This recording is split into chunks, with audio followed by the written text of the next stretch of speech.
¿Qué tal amigos? Bienvenidos de nuevo al canal y bienvenidos de nuevo a una reseña en donde el día de hoy tenemos un Chevrolet Celebrity de 1986.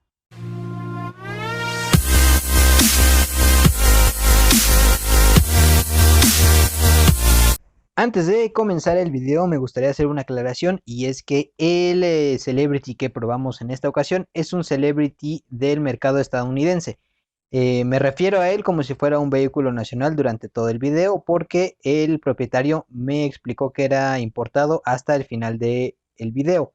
En esencia es el mismo coche, aunque algunos detalles de equipamiento seguramente cambien, como el defroster trasero y el aire acondicionado.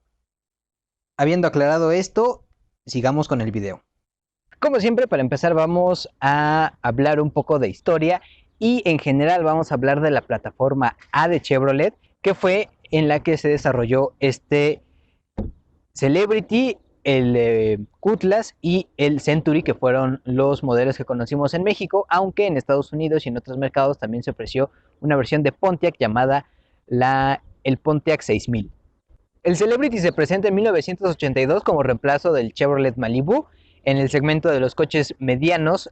El Celebrity era, digamos, el sedán de entrada de la marca y se ofrecía en carrocerías de 2 y 4 puertas, con un único motor V6 de 115 caballos de fuerza, con opción de transmisión manual de 4 velocidades o automática de 3. De 1982 a 1984, el Celebrity fue el único sedán de la plataforma A que se ofrecía en México. Sin embargo, en 1984 eso cambia cuando el Century Limited se empieza a ofrecer, que era la versión más equipada y de lujo de la misma plataforma.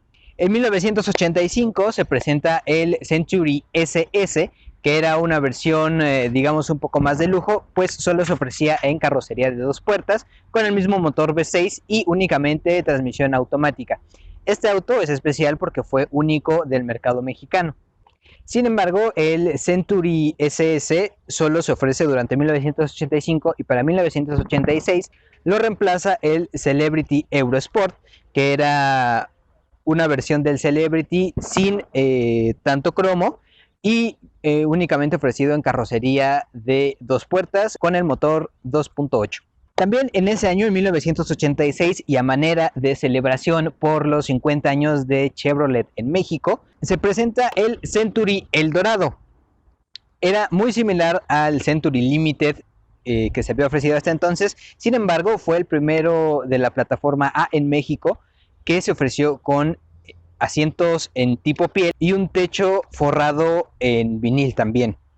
Además, tenía algunos detalles estéticos en dorado para diferenciarlo del Limited normal, y el único color que se ofrecía en ese coche era el negro.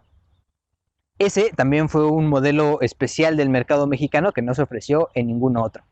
Para 1987, el Celebrity recibe un rediseño con faros más fluidos y además, al descontinuarse el Citation, empieza a tomar el papel de coche de entrada a la gama de Chevrolet. Debido a esto, en ese año también se introduce un nuevo modelo de la plataforma A. Estaba basado en el Oldsmobile Cutlass, aunque en México solo se conoció como Cutlass de General Motors, y venía a llegar el hueco que se había creado entre el austero Celebrity y el lujoso Century. Igual que estos dos coches, el Cutlass se ofrecía en carrocerías de 2 y 4 puertas con transmisión automática y el mismo motor 2.8 V6. En ese año también el Celebrity Eurosport cede su lugar del deportivo de la marca a el Cutlass Eurosport, que estaba basado en un Oldsmobile Cutlass International Series. Para 1989, el Century recibe una actualización estética que modifica el frente y traseros para hacerlo más aerodinámico y acercarse más al diseño del Eurosport.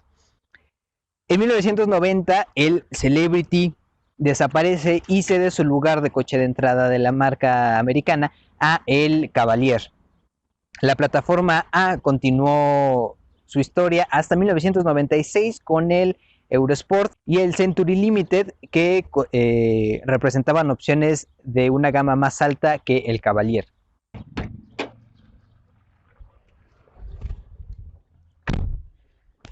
Ahora bien, Hablemos específicamente de este Celebrity 1986.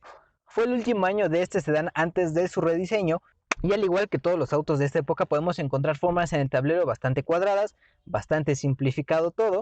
Todos los acabados son en plástico de tacto suave, y tenemos además un acabado en tipo aluminio pulido, que me parece un poco extraño para la época, pues el gusto de los consumidores en esa época era tener acabados tipo madera. Aún así, hay un pequeño acabado tipo madera dentro del volante. Y en las puertas, por ejemplo, encontramos detalles cromados que resaltan estas tapas en combinación tela con plástico. En cuanto a equipamiento, pues obviamente en un coche de esta época no tenemos demasiadas amenidades, pero sí contamos, por ejemplo, con aire acondicionado, un encendedor para tu cigarro y un cenicero, obviamente, como todos los coches de la época. Además tenemos un desempañador trasero de un funcionamiento bastante extraño. Se gira la perilla y se enciende y regresa la perilla a su posición original, y para apagarlo tenemos que girarlo hacia el otro lado. Muy al estilo de los coches de los 70s, este coche contaba con una banca corrida, por lo que al frente se podían sentar 3 personas cómodamente, ya que no tenemos ni siquiera una consola central que obstruya los pies. Todo está, digamos, arriba de la altura de las rodillas, aunque si solo iban 2 personas podíamos disfrutar de este bonito descansabrazos. La guantera es bastante pequeña, incluso para la época, y cuenta con un sistema de apertura diferente a lo que se conoce o lo que era típico en la época. En vez de bisagras, tiene un sistema de rieles que es como si lo expusiera hacia ti, igual que el sistema del cenicero.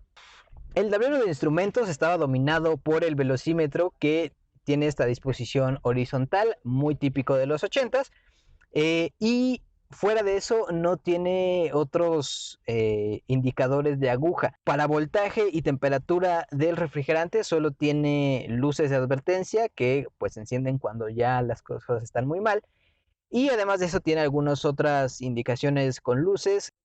Detalle curioso, tenemos ajuste para el retrovisor izquierdo con una pequeña palanquita en la puerta. Sin embargo, para el retrovisor derecho no existe tal palanquita. Entonces, lo que se tiene que hacer es bajar el vidrio del pasajero y con la mano, pues bueno, empujar hacia donde se quiere el espejo.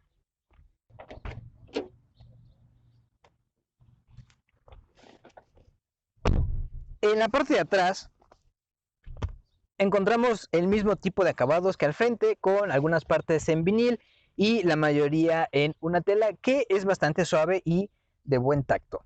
En las puertas tenemos más tela que al frente, pero conservamos los detalles en cromo. Y aunque es raro hoy en día, en la época no lo era tanto. Los cinturones de seguridad en la parte trasera solo eran de 2 puntos, es decir, solo te anclaban desde la cintura y no en el hombro. Aparte de eso, también tenemos un cenicero para los ocupantes traseros. El espacio en realidad es bastante bueno, y al no contar con una butaca como tal al frente, se puede ver todo hacia alrededor y prácticamente todo lo que está viendo el conductor. Otro detalle interesante es que, a pesar de que este era un coche familiar, se supondría que tendría que ser muy práctico.